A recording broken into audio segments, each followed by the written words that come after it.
Science says energy cannot be destroyed. Ancient teachings speak of eternal life. Cultures across time speak of reincarnation.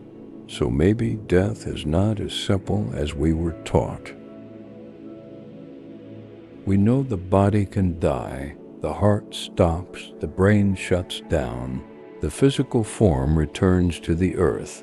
But if we are more than flesh, what exactly is it that dies?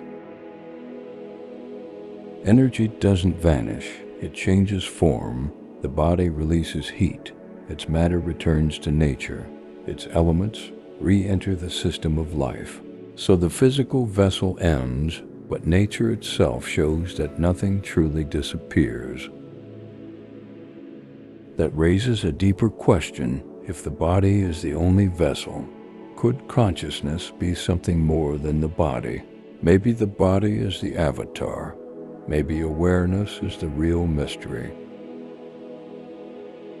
People often say someone died and came back, but most of the time it was cardiac arrest, not irreversible death. They were revived before the process became final. So while many close, no one we really know of has crossed irreversible death and returned to fully explain it. And that is what makes death so strange. It is promised to every human being, yet no living person can describe permanent death from direct experience. We only know what the living observe.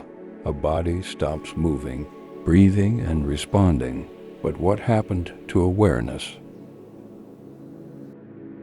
Sleep already shows something important. Every night, the waking world fades. The body lies still, yet dreams can feel real, vivid, emotional, even otherworldly.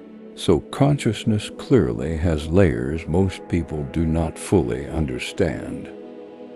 Then, there are the mysteries people keep reporting: near-death experiences, astral projection, lucid dreams, seeing loved ones in vision, children claiming memories of past lives. None of these alone prove life after death, but together they keep the question alive. Ancient texts, spiritual traditions, and old teachings often describe the same pattern. The body is temporary, life continues. The soul, spirit, or awareness moves on. Different names, different cultures, but the same idea keep returning. Why? Here's where the conspiracy angle begins. What if people are taught to fear death? Because fearful people are easier to control. If you believe this life is all there is, you cling harder to survival, status, money, and approval. Fear becomes a system.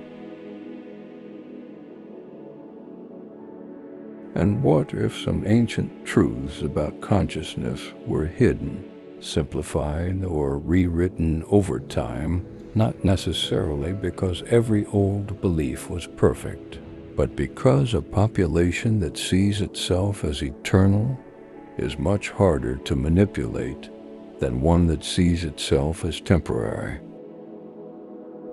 What if the brain doesn't create consciousness, but receives it, like a radio receiving a signal or a television receiving broadcast? If the device breaks, the image disappears, but did the signal stop existing, or did the receiver stop translating it? That idea is not proven, but neither is the claim that consciousness is fully explained.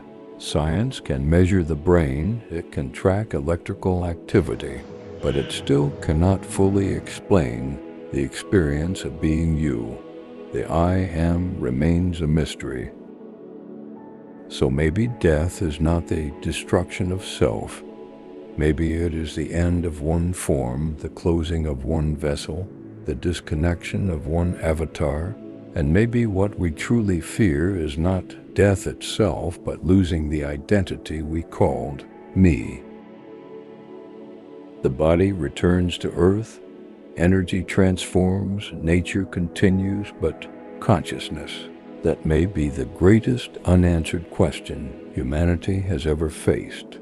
Maybe we die, maybe we transition, maybe we return, maybe we never truly end at all. Energy doesn't die, the body transforms.